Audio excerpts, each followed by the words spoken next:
Bibi here at the WION headquarters, getting you all the action from the universe of sport. All that you need to know about your favorite teams and players right here. The show that keeps you ahead of the global curve. A conversation you'd want to be a part of. A place where news becomes an engaging exchange. We bring you stories that impact your present. This is World DNA. Join the conversation.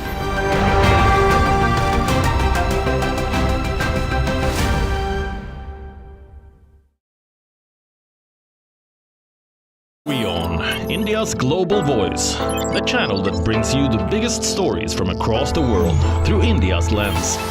Now available in more than 190 countries worldwide. Because we believe that the world is one.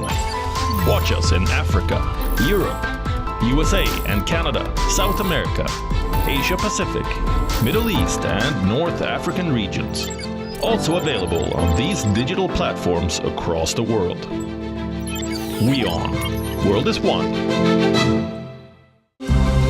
To bring the benefits of the Subhash Chandra Show to your educational institution, teachers and students, send an invitation to Juhi Jha at juhi@such.org.in. From the bustling trading floors of Wall Street to the vibrant exchanges of Asian stock markets, WION breaks it down for you to make sense of what's happening. As we reveal the key factors behind events, strategic battles, and the game-changing business decisions that shape the world. We bring you all of this and more on World Business Watch.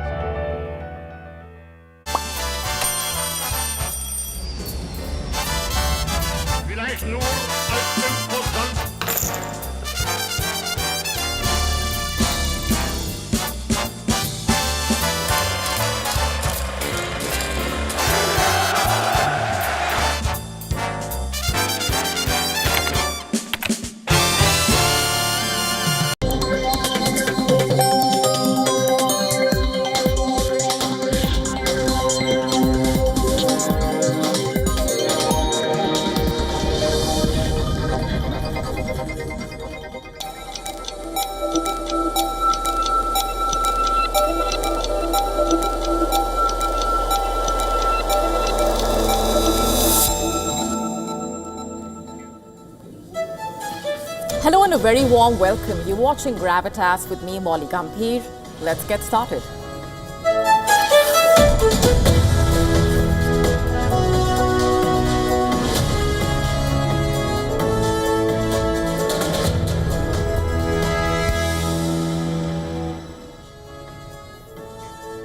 Our top story tonight on Gravitas is about Vladimir Putin's stern warning to the United States. The message is clear that patience is running out.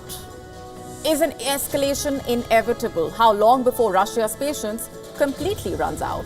And what happens then? We focus on these questions and more in just a bit and get to the latest. Here's a look at what else is lined up for you on the show tonight. Where is former Pakistan Prime Minister Imran Khan's wife, Bushra Bibi? Has she disappeared intentionally? What is her story? What led to her dramatic transformation from relative obscurity? The Colombian Navy has conducted a massive drug bust, seizing 3 narco submarines that were trafficking cocaine. The amount of cocaine seized is thought to be a record haul. We get you the complete story. How did China beat the pollution crisis in the country? How did Beijing go from being the smog capital of the world years ago to its people now breathing cleaner air? All this and more coming up.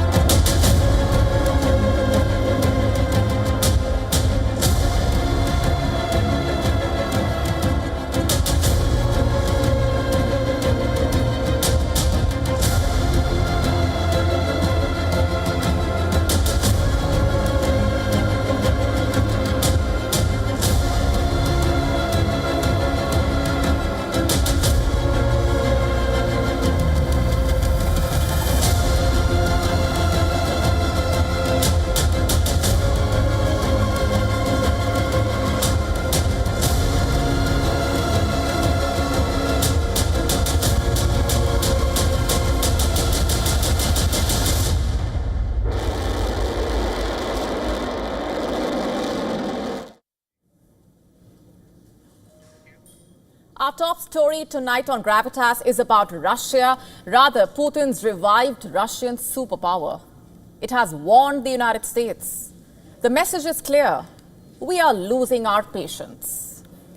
Putin's Russia is telling America, if you want a war across Europe with your long-range weapons, Russia is more than ready. As has already been said, we will respond to the ongoing strikes on Russian territory by Western-made long-range missiles, including by possibly continuing to test the Oreshnik in combat conditions, as was done on November 21st. At present, the Ministry of Defense and the General Staff of the Russian Army are selecting targets to hit on Ukrainian territory. These could be military facilities, defense industry enterprises, or decision-making centers in Kyiv.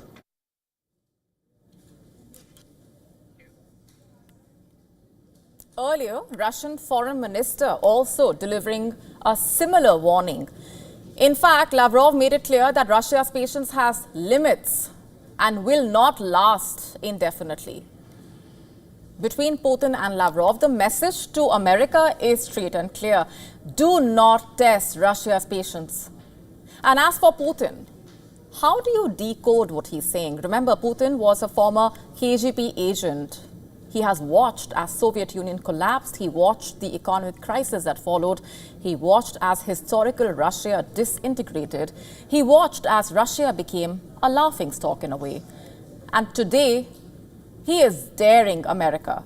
Today, he believes he has fought back the Western hegemony, albeit with a few allies. He pushed Ukraine and its allies out of Crimea in 2014, and now he is pushing them out of Donetsk. And now Russia is winning the war. It is winning in its operations in Ukraine. It is outpacing NATO in weapons production. And now its conflict with the West is entering the most dangerous phase to date. The war in Ukraine has demonstrated without a doubt that Russia is a superpower. So where are things headed? Is a direct conflict between NATO and Russia on the horizon? We're asking that because as far as finding an end to the war is concerned, Lavrov says there is still a long way to go before a diplomatic solution can be reached.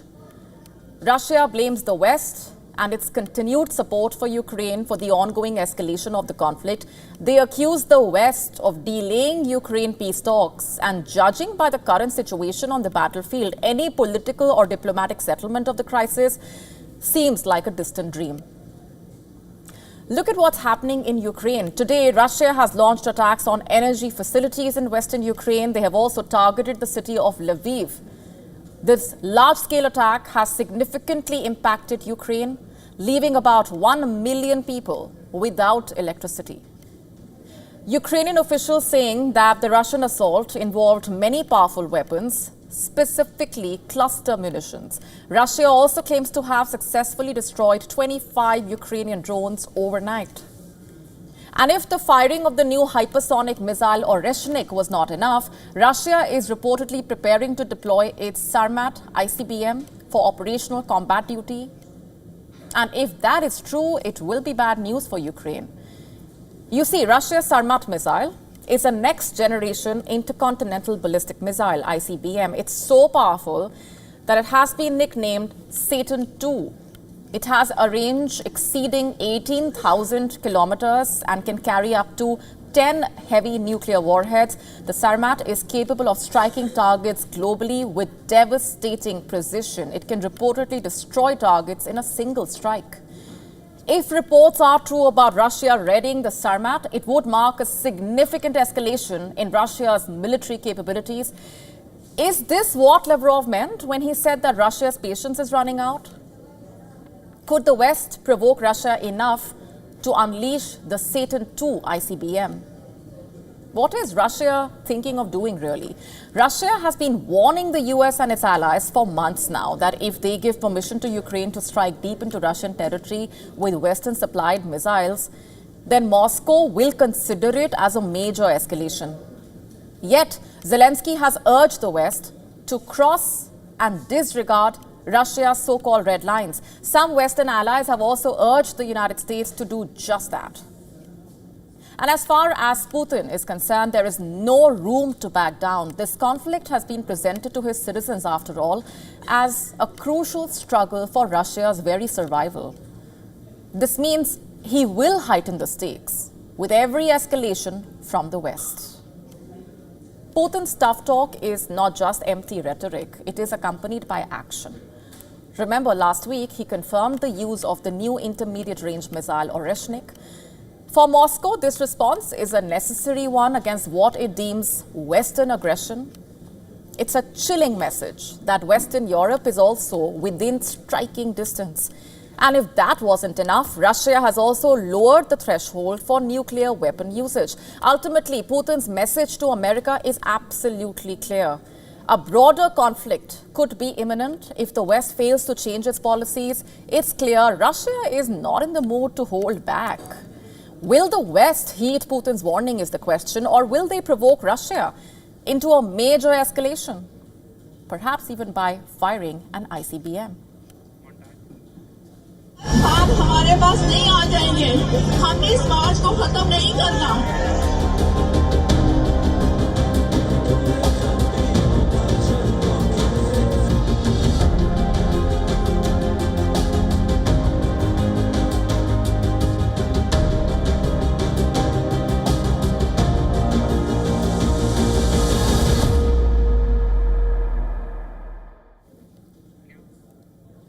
We now get to the story of Bushra Bibi, a woman cloaked in mystique, the wife of Pakistan's former Prime Minister Imran Khan. Who is Bushra Bibi really? What is known about her? What's her story? How did she end up rising to prominence from relative obscurity? And most intriguingly, where is she now? Her absence, after all, raises pressing questions. Has she disappeared intentionally? Or is there more to this than meets the eye? Let's tell you more about what's happening. As per reports, for years, Bushra Bibi lived far from public scrutiny. Born into a land-owning family in Punjab, she initially led a life away from politics. She was reportedly married to Khavar Farid Menika, a customs officer, and has 5 children with him. But not much is known about her past. In 2018, she married Imran Khan in a secret ceremony just months before his ascension to Pakistan's highest office, with her head veiled and her public appearances rare. Imran Khan himself described her as his spiritual guide, crediting her Sufi beliefs for influencing his personal and political life. Bushra Bibi reportedly had a large influence on Imran Khan.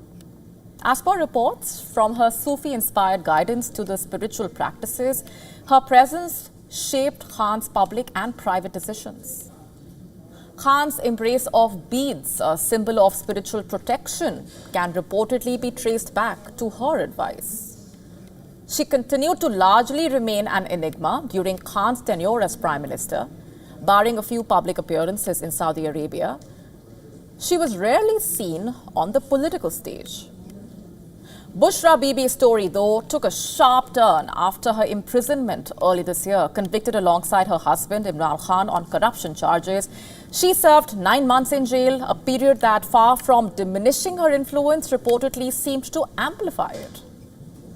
As per reports, her stint behind bars transformed her from a private figure into a vocal, active participant in Pakistan's turbulent politics. Upon her release, Bushra Bibi emerged as a central figure in Imran Khan's party, PTI.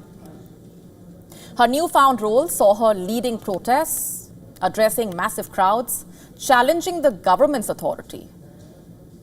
Earlier this week, from atop a truck near Islamabad's historic D Chowk, she rallied PTI supporters, urging them to stand firm until her husband was freed. But what drove this transformation? Was this a calculated move by Imran Khan? Leveraging her to sustain his movement in his absence? Or was it something else altogether? And now there's another twist in the tale. Bushra Bibi has vanished, adding another layer to her already complex story. As per reports, following the dramatic protest in Islamabad that escalated into deadly clashes, She reportedly fled the scene, narrowly escaping an attack on her convoy. Her whereabouts remain unknown, sparking widespread speculation. Reports suggesting she may be hiding in Khyber Pakhtunkhwa, a PTI stronghold, after intelligence warnings of potential threats to her safety. Her sister, Mariam Riaz Vattu, said that she was in an undisclosed location in Khyber Pakhtunkhwa, but even she remains in the dark about Bushra Bibi's precise movements. Reports in Pakistani media on Thursday evening, in fact, stated that she may be heading towards Peshawar in a helicopter. Does her vanishing act serve a larger narrative, one that reinforces her husband's campaign against a government he accuses of persecution? Bushra Bibi's growing role within PTI reportedly suggests she has become a critical player, spearheading protests, mobilizing supporters. She appears to be filling the void left by Imran Khan. So, who is the woman behind the wheel? What motivates her? How does she reconcile her spiritual beliefs with the demands of political life? For now, those questions remain unanswered. As speculation swirls about her whereabouts, one thing is clear: Bushra Bibi is no longer just a spiritual guide or a supportive spouse. She is someone who could shape the future of Pakistan's political landscape. And when you think of Pakistan cricket, what is the first thing that comes to your mind? Maybe their fast bowlers? Fast bowlers who gained cult status under one man. Their 1992 ODI World Cup winning captain, Imran Khan. Be it leadership, reverse swing, bouncers, or just simply bowling full-length swinging deliveries above 90 miles per hour in sun-baked pitches that offered nothing, 3 decades later, Pakistan continues to credit its cricketing prowess to Imran Khan in some way or the other. But what if we told you that the very man, the golden boy of Pakistan cricket, may just prevent the country from hosting its first global cricket tournament since 1996? Yes, Imran Khan may be the reason why Pakistan may not host the 2025 ICC Champions Trophy. Why? Well, because the security situation in the country continues to be a matter of major concern. Earlier this week, supporters of Khan's party, PTI, descended onto the streets of Islamabad demanding that the government release him from jail. The demonstrations demanding Khan's release led to the killing of at least 5 security personnel and 2 PTI protesters. Although PTI has called off the protests, there is reportedly no guarantee that they will not resume anytime soon. So basically, the country is on edge. Meanwhile, a crunch ICC meeting to make a final decision on the 2025 Champions Trophy is just a day away. The Pakistan Cricket Board Chief and Interior Minister Mohsin Naqvi has insisted that there is no change in the PCB's stance on hosting the event, despite the recent violence in the country. Not just that, the cricket stadiums in Lahore and Karachi, 2 of the Pakistan venues, are reportedly undergoing significant renovation and upgradation work. And they may not be ready for the tournament. The ICC will also reportedly take some major decisions regarding whether the tournament will be played outside Pakistan altogether. If Pakistan does not host the Champions Trophy, it will be a major blow to Pakistan cricket. After all, it will be the 2nd consecutive time that Pakistan will not host an ICC event. Remember, they were originally the hosts of the 2011 ICC ODI World Cup along with India, Bangladesh, Sri Lanka. However, following a terror attack on the visiting Sri Lankan cricket team in March 2009 in Lahore, the ODI World Cup hosting rights were taken away from them amid security concerns. For 6 years, no test-playing country visited the country, as Pakistan played all its home matches almost entirely in the UAE. So, will Pakistan cricket become the casualty of Imran Khan's politics and further strain a cash-strapped cricketing board and, worse off, devoid millions of Pakistanis from watching international cricket players on home soil? with its golden boy to be blamed for it.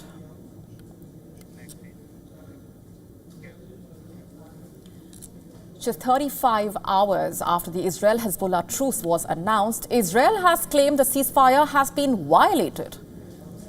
As they say, suspects entered the southern zone. Israel has repeatedly warned Hezbollah of retaliation in case of any breach. Earlier in the day, Israeli airstrikes targeted Gaza's Nuseirat refugee camp, destroying multi-story buildings and striking roads outside mosques. Medics reporting that at least 17 Palestinians were killed across the strip, including women and children.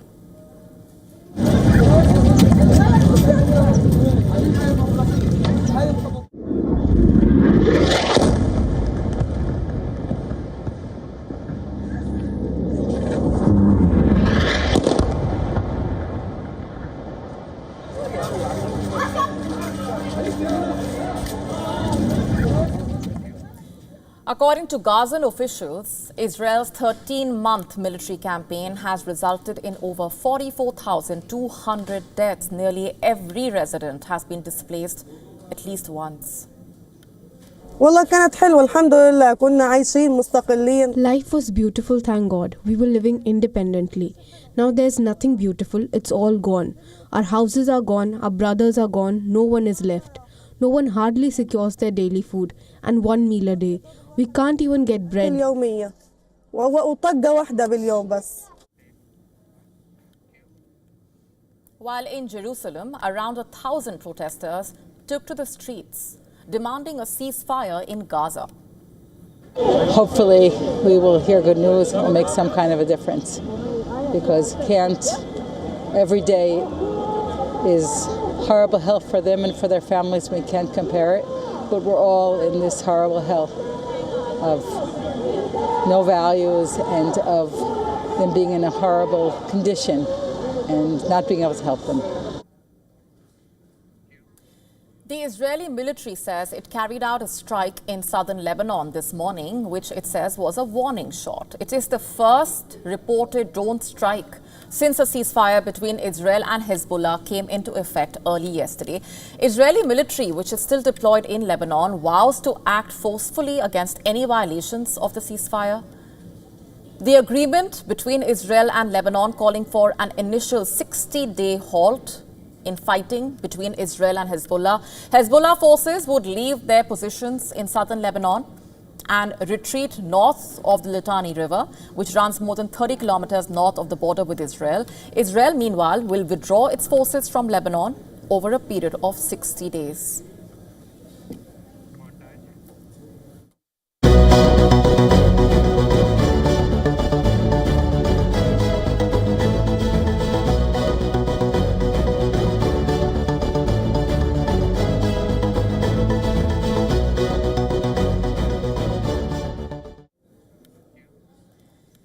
Shifting our focus now to the Pacific, the Colombian Navy has conducted a massive drug bust, seizing 3 narco submarines that were trafficking cocaine. Narco submarines. These submarines were transporting drugs reportedly across the Pacific from South America to Australia. Over the span of 6 weeks, drugs worth more than $8 billion have been confiscated in what is being called Operation Orion. This operation was carried out with help from security agencies from the US, Brazil, Spain, and the Netherlands.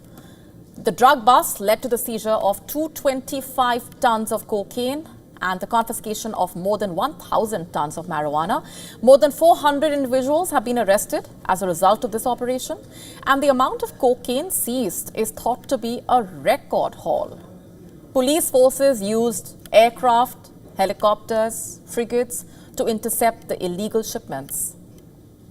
The Chief of Naval Operations Staff of the Colombian Navy, Vice Admiral Orlando Enrique Grisales, said the seizures had exposed new alliances between criminal networks in Latin America, Europe, Oceania.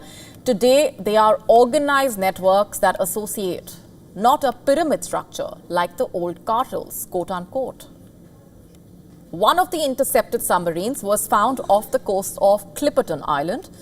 It is an uninhabited French coral atoll in the eastern Pacific. It is more than 2,000 miles from the coast of Colombia.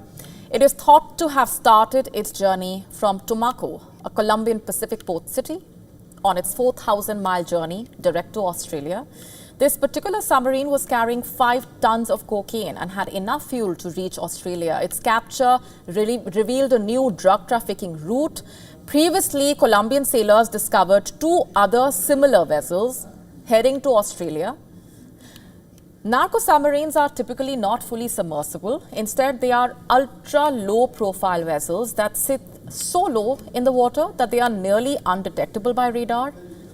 As for their construction, they are made from fiberglass covered wood. These vessels can reach depths of up to 3 meters and generally accommodate a crew of 4 people. According to reports, a boat of this type can cost up to $1 million to build. It takes about 2 weeks to travel from Colombia to Australia. Analysts saying that the vessels often meet with traditional merchant ships at sea to transfer their cargo. If the largest ships have recorded their departure from ports not deemed suspicious, primarily in North America, they usually escape close examination upon arrival in Australasia. This represents a new route that has been established for semi-submersibles.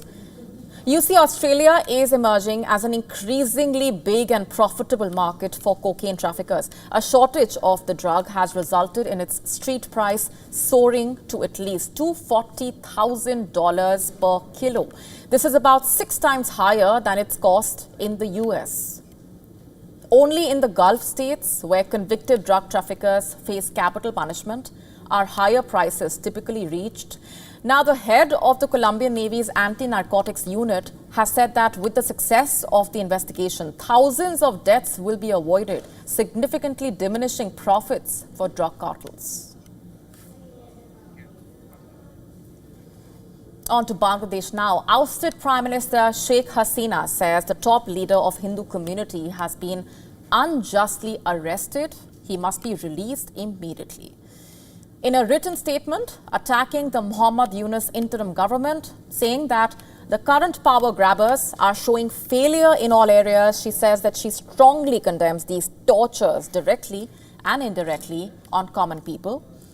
The attacks on minorities in Bangladesh have triggered global concerns, with several Hindu-American groups now seeking the intervention of the United States. In fact, an Indian-American body urged US President Joe Biden and President-elect Donald Trump for an independent inquiry into the rising incidence of attacks on minorities in Bangladesh, while another group sought to make US funding to Bangladesh contingent on actions taken to protect the minorities. This is after the arrest of ISKCON priest Chinmay Krishna Das, sparking protests in various locations, including capital Dhaka and the port city of Chittagong. The Hindu community has been calling for his release and justice for the Hindus who face persecution since the ouster of Sheikh Hasina.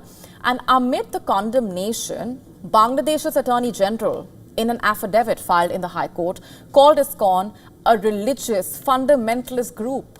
Responding to a question about the origin of ISKCON in Bangladesh, the interim government has said it is examining the group. Meanwhile, a petition has been filed in a Bangladesh High Court seeking a ban on ISKCON. ISKCON is commonly referred to as the Hare Krishna movement.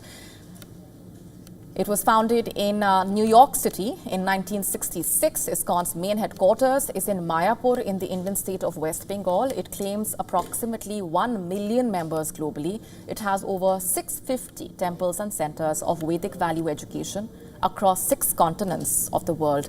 Bangladesh has at least 17 ISKCON temples. ISKCON's food relief program, Hare Krishna Food for Life, claims to have provided 150 million free meals in 14 months as part of its COVID relief work in India in 2021. Hindus in Bangladesh constitute about 8% of the 170 million population. The community has faced over 200 attacks since the fall of the Sheikh Hasina government. তাদেরকে দেশের বিপক্ষে প্রভাবিত করতে ঈমান এবং ইসলামকে রক্ষা করতে হবে। কারো চলাফেরায় যেন বাংলাদেশে জুলুম এবং শোষণ করবে। মজার কথা হলো তারা in the clashes between protesters and security forces over the arrest of the Hindu leader, a lawyer died in Chittagong on Tuesday. While the police have arrested 6 people in this connection, a Hindu temple was allegedly targeted by a mob in the port city of Chittagong.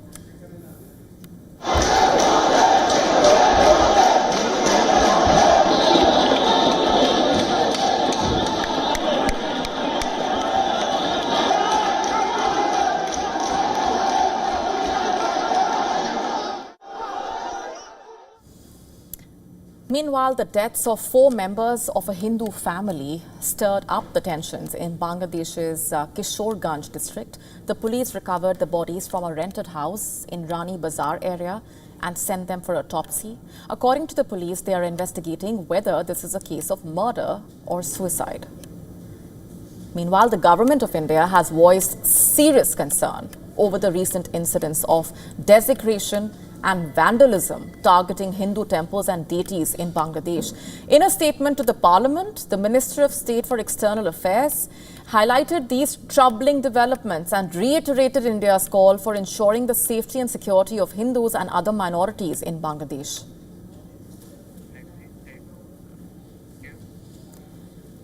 India's defense power has reached a whole new high. On Thursday, the Indian Navy successfully launched the K-4 ballistic missile from its nuclear-powered submarine, INS Arghat. The missile, with a range of 3,500 kilometers, was reportedly tested in the Bay of Bengal, this achievement strengthening India's nuclear deterrence and solidifying its second strike capability, a critical component of the country's defense strategy. In fact, as per reports, defense officials are now analyzing the test data, and once complete, military and political leaders will review the findings to evaluate the missile's performance. You see, this test is not just a routine matter, it's a step forward in India's ability to maintain a secure nuclear triad, ensuring readiness to respond to any kind of nuclear threat. As per reports, the K-4 missile is designed for underwater launches, making it a key strategic asset. Before this full-range test, the Defense Research and Development Organization, DRDO, conducted various trials to ensure the weapon met operational standards. The results reportedly confirmed the missile's reliability and effectiveness, further boosting India's defense capabilities. And INS Arghat, commissioned in August this year, played a central role in achieving this milestone. Built with advanced technology, it is equipped with a powerful missile system that surpasses its predecessor, INS Arihant. Unlike the Arihant, which carries K-15 missiles with a 750-kilometer range, the Arighat's K-4 missiles can strike targets over 3,500 kilometers away, making it a formidable addition to India's submarine fleet. India's nuclear submarine program started with INS Arihant, commissioned in 2018. A third submarine in this series is reportedly expected to join the fleet next year. These additions will further enhance India's strategic defense against any kind of threat, ready to defend its sovereignty and maintain peace.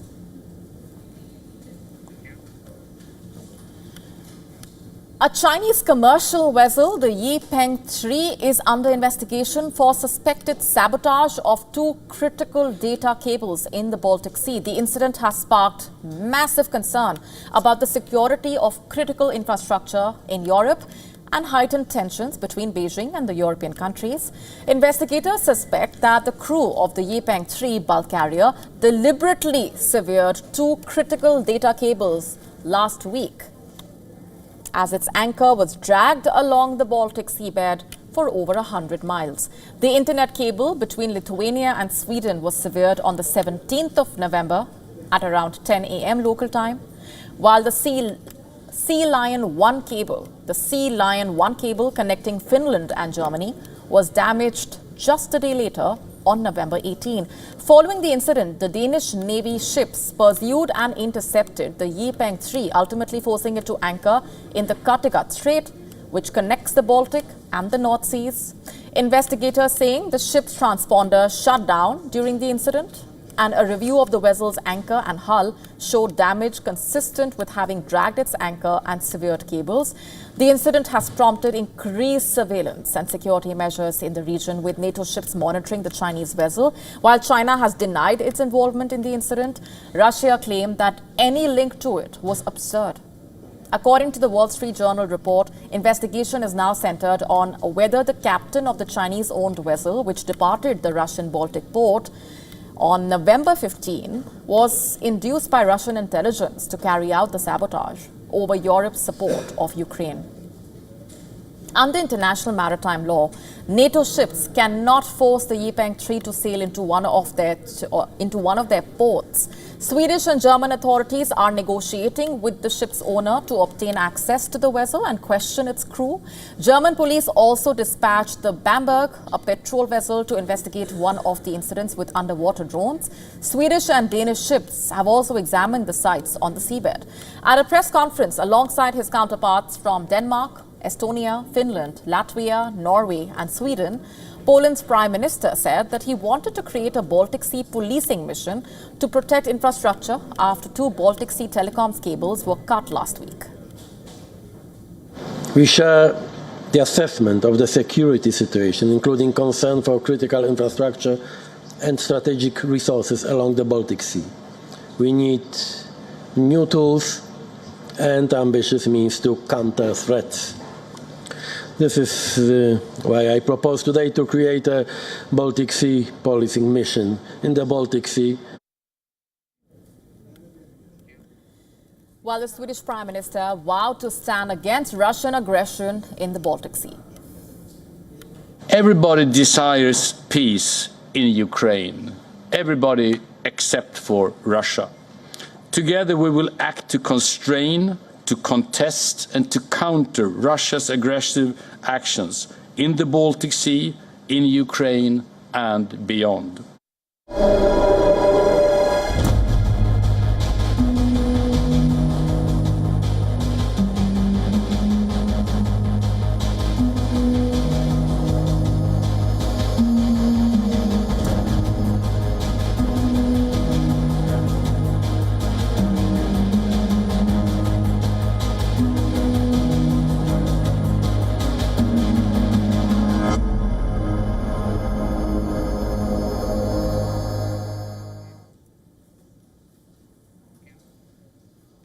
Imagine smoggy skies, people breathing toxic air, schools shut down.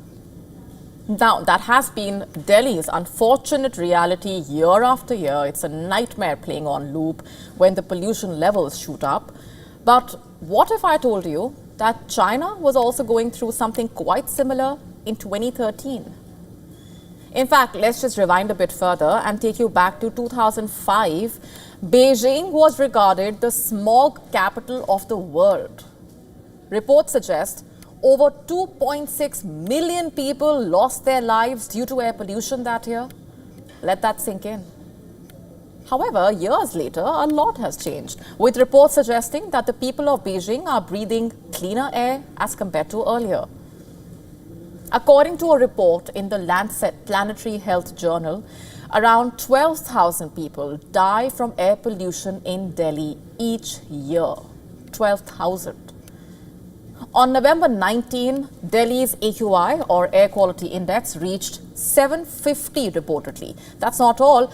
The air quality reached hazardous standards and turned severe plus on some days. Meanwhile, on the very same day, 19 November, Beijing registered an AQI of just 137. At this point, you may be wondering, why are we comparing Delhi with Beijing? You see, the source of pollution for both is not all that different. In fact, it's quite similar. Vehicular emissions, coal-fired power plants, industrial smoke. However, when it comes to Delhi, an additional contributor is the smoke from stubble burning, a very crucial factor. Reports suggesting China has been the world's largest emitter of greenhouse gases for more than 15 years. And what's more, it accounts for well over 30% of annual global emissions. So the big question is, what did China do differently? what led to what can be called a dramatic transformation. You see, massive public outrage over toxic air in China in the last decade forced the government to take action to the effect that the former Chinese Premier Li Keqiang had reportedly declared a war against pollution. According to a New York Times report, China set aside $100 billion for the multi-year mission, as well as releasing a national air action plan, which basically required China to reduce pollution by 25%. Beg your pardon, 25%. And what's more, China also became more transparent, and it started publishing its air quality data for the first time. And over the years, China implemented clean-up technologies fitted to coal-burning power stations and industrial plants. According to the New York Times, in fact, China upgraded 200,000 industrial boilers and switched to natural gas from coal as the source of electricity for 6 million households. What's more, as per the New York Times, China discarded 20 million old vehicles and implemented tighter emission control measures in new vehicles. Government figures showing that particle pollution in Beijing reduced by more than 60% from 2013 to the end of 2022. What this basically means is that, staying true to its commitment, China fought the pollution crisis head-on, on a war footing. What explains this massive development? Is it political will, allocation of enough money, resources to nip the crisis in the bud? Perhaps something that Delhi can take cues from?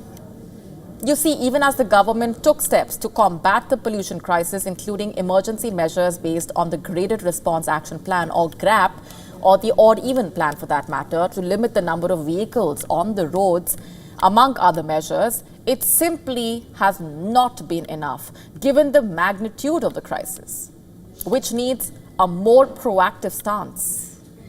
Just think about how many lives get impacted due to the toxic air, which is now an annual crisis.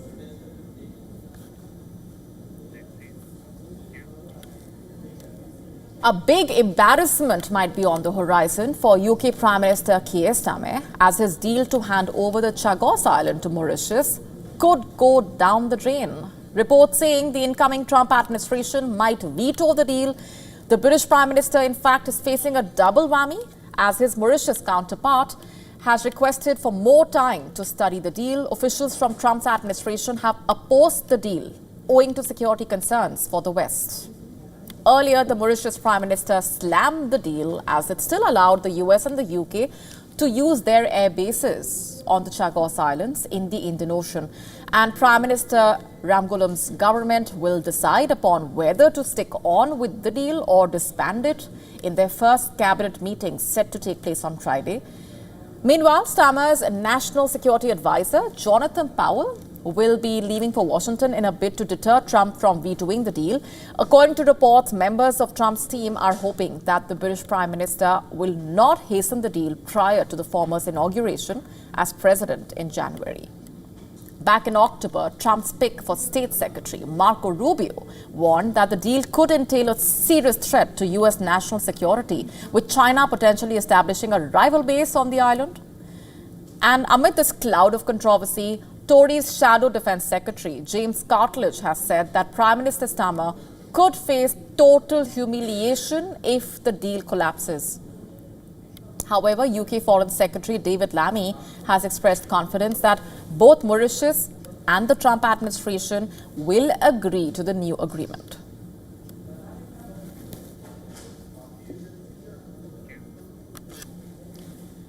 The price of Arabica coffee has surged to its highest level since 1977. This marks a new milestone in the ongoing rally, surpassing a nearly 30-year high early this week. The all-time record for Arabica was set in 1977, in fact. The primary driver is Brazil's record-breaking drought, which, by the way, has significantly impacted its coffee crop, the world's largest. This season's yield is estimated to be 26% lesser as compared to last year. Vietnam, the leading producer of the cheaper Robusta bean, also faced weather-related challenges. A lack of rainfall during the growing season cut output by nearly half in some parts.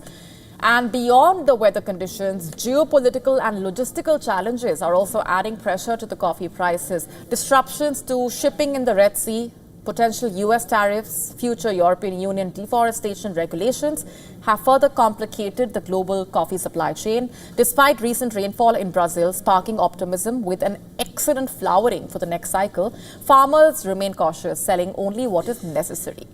This strategy is limiting local supplies and fueling price spikes in global markets. The rising coffee prices are straining consumers and the industry alike. At-home coffee sales, which surged during the pandemic, have dipped by over 1% this year as budget-conscious shoppers cut back. Companies are adapting in different ways. Nestle, for that matter, has raised prices twice since 2022 with more hikes expected. Starbucks initially opted for promotions but is now increasing prices. On the other hand, more affordable brands have seen sales surge as consumers seek cheaper alternatives. And as prices climb, the global coffee market faces a delicate balance between managing costs and sustaining demand.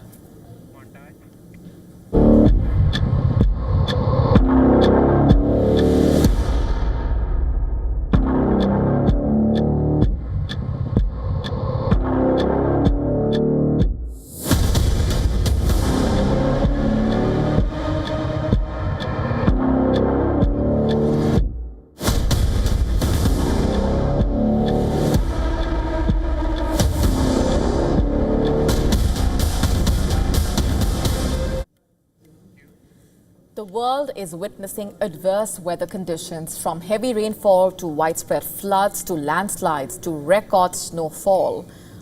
Let's get you a better sense of what's happening in different parts of the world. Heavy rainfall and winds lashed the northern regions of Sri Lanka. At least 12 people are reported to be dead, over 3.30 lakh people affected due to flooding and landslides. On Wednesday, 2 children and 2 men went missing after they were swept off their tractor by flash floods. According to officials, the inclement weather is the result of a deep depression in the Bay of Bengal, which has mainly affected the eastern province of the island nation. And in light of this, the Sri Lankan president held an emergency meeting with his armed forces chiefs and other senior officials to discuss plans for the ongoing situation.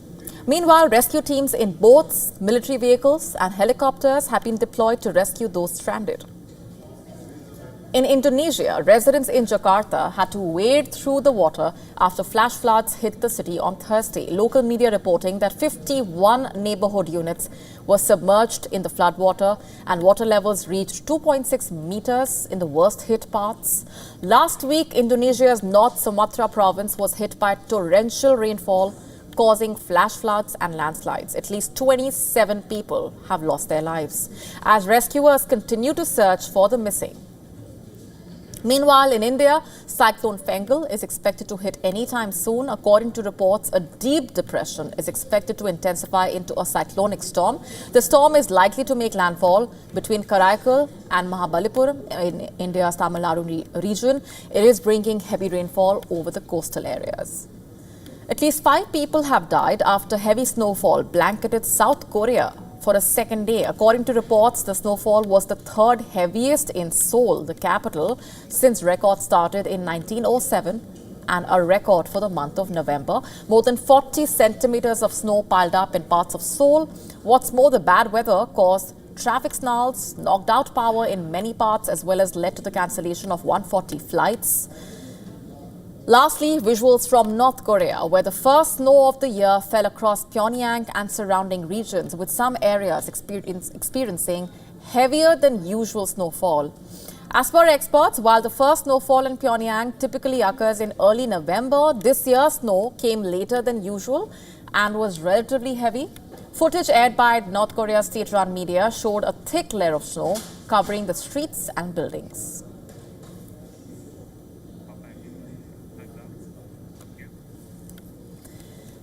In a world obsessed with the hustle culture, experts are urging a radical shift, mind over money. It's time, perhaps, to rethink success and embrace the power of mindful breaks.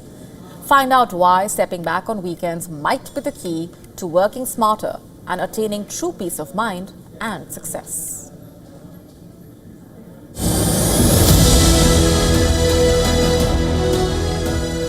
In today's fast-paced, always-on world, the relentless hustle culture has become a badge of honor for many. From the corporate corridors to entrepreneurial ventures, there's an unspoken pressure to be constantly on the grind, pushing for bigger paychecks and more recognition. But as the world moves faster, experts are calling for a critical pause. Because when you don't stop running, you miss the opportunity to savor your success. The concept of mind over money is gaining traction as a counterbalance to this high-stress lifestyle. Rather than measuring success in financial terms, the shift is towards mindfulness, well-being, and strategic downtime. The key message: it's not just about working harder, but smarter. This approach challenges the idea that the hustle must be unceasing. In fact, the most successful individuals are often those who know when to stop, recharge, and reflect. Experts argue that mental health, like any business investment, requires regular attention. Time away from the desk isn't a luxury, it's an essential strategy for long-term productivity. As more people seek fulfillment beyond financial gain, the idea of treating personal time as precious has gained popularity. In the cutthroat race for success, remember, it's not always about the size of the paycheck, but the quality of the life you live. So, the next time the pressure mounts, take a step back, because sometimes in life, less is truly more. Business Bureau, WION, World is One.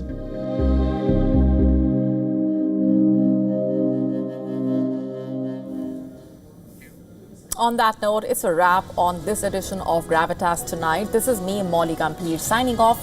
Thanks very much for watching.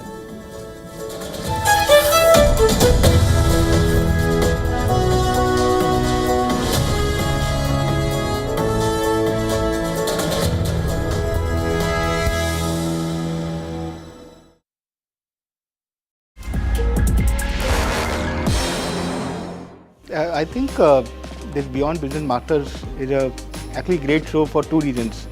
One, usually we are able to not talk about what goes on in the background of the companies as they were built over the last 10-15 years.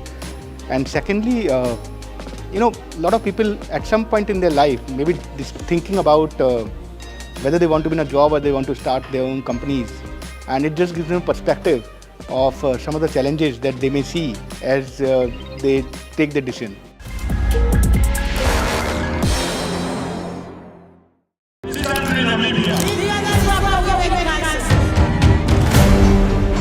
Will Namibia be the next country in Southern Africa to kick out a political party in power since independence?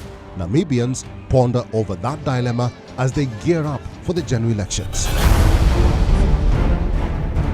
Ugandan opposition figure Kizza Besigye appears in a military court in Uganda days after he was reported missing during a book launch in Kenya. His wife fears he will not get justice in the military court.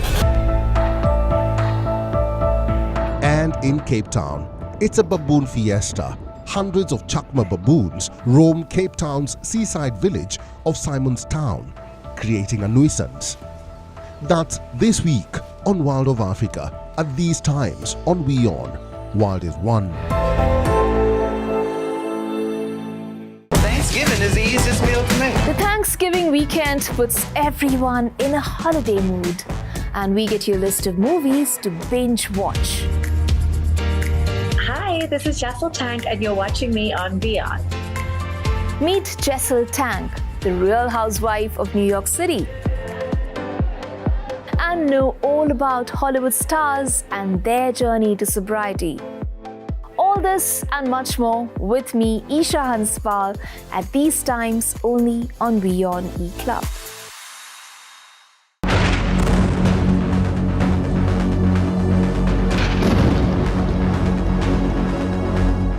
This week on the West Asia Post.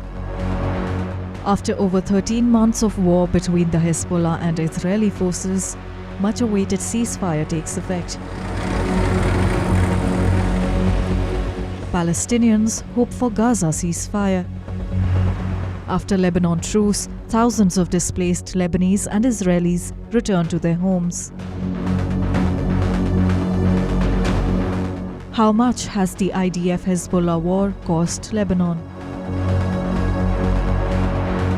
Also on the show, we talk about the succession of Palestinian Authority and France's take on Benjamin Netanyahu's arrest warrant.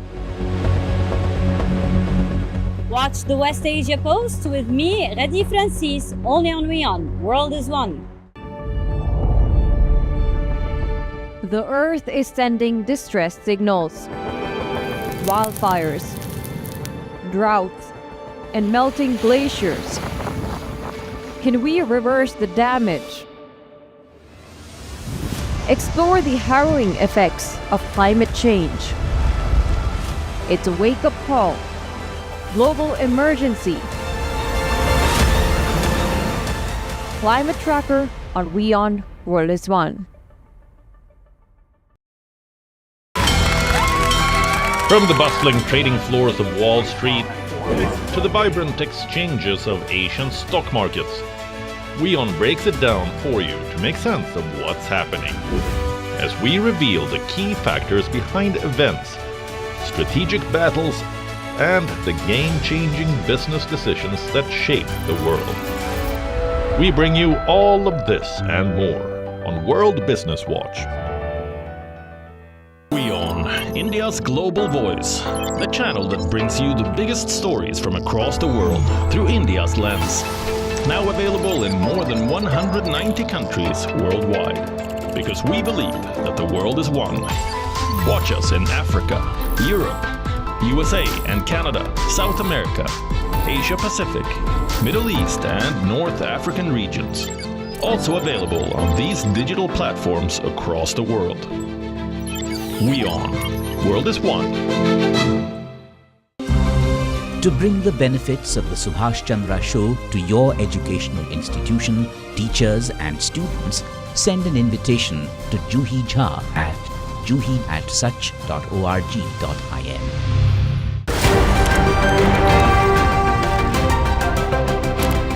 Ready to dive into your daily dose of news?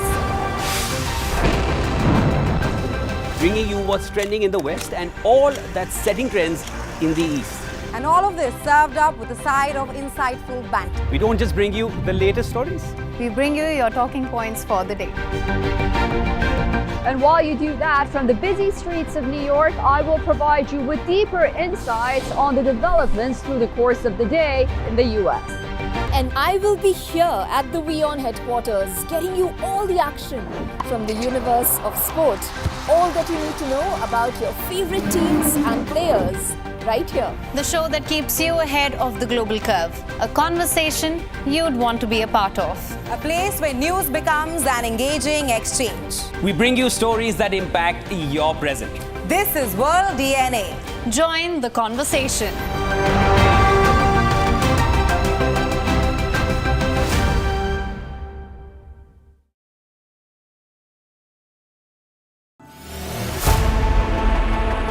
Know more, understand better, think ahead.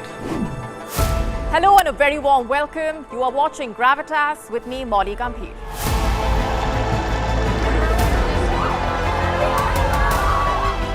Get the facts, not the bombast. On the 26th of March, dynamic pricing, Baloch separatists, Gravitas cuts out the clutter. Gravitas keeps calm when others scream. Gravitas brings news to life.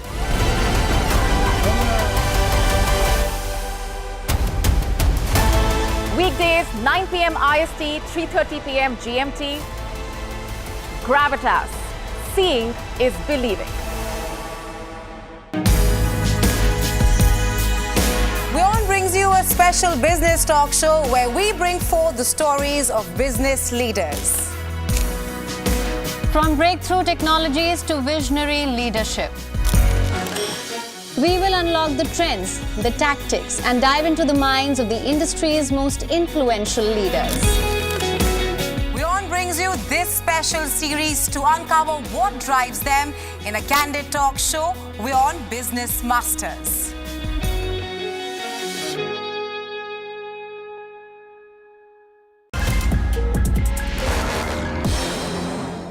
I think this Beyond Business Masters is a actually great show for two reasons. One, usually we are able to not talk about what goes on in the background of the companies as they were built over the last 10-15 years.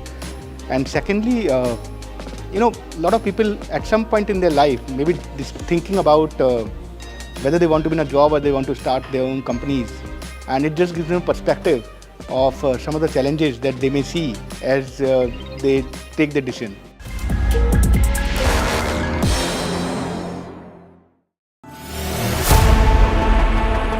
Know more, understand better, think ahead. Hello and a very warm welcome. You are watching Gravitas with me, Molly Gambhir.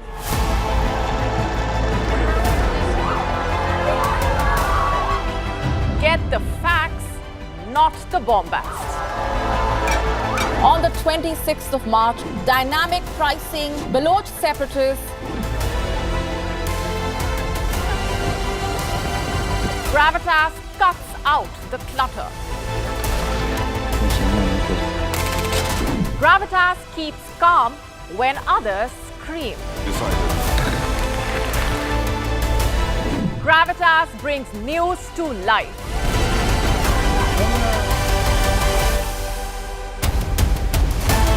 Weekdays, 9 p.m. IST, 3:30 p.m. GMT. Gravitas. Seeing is believing.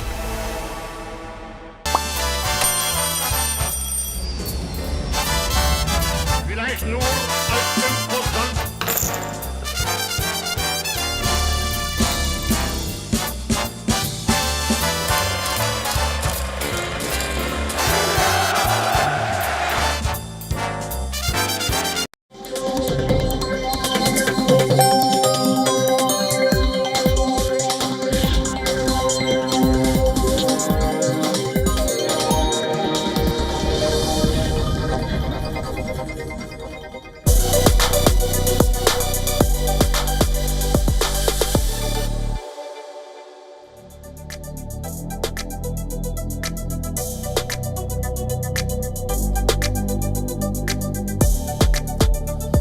Well, thanks for staying with us. You're watching WION World is One. My name is Mohammed Saleh, and let's start this broadcast by taking a quick look as to what is making headlines at this hour.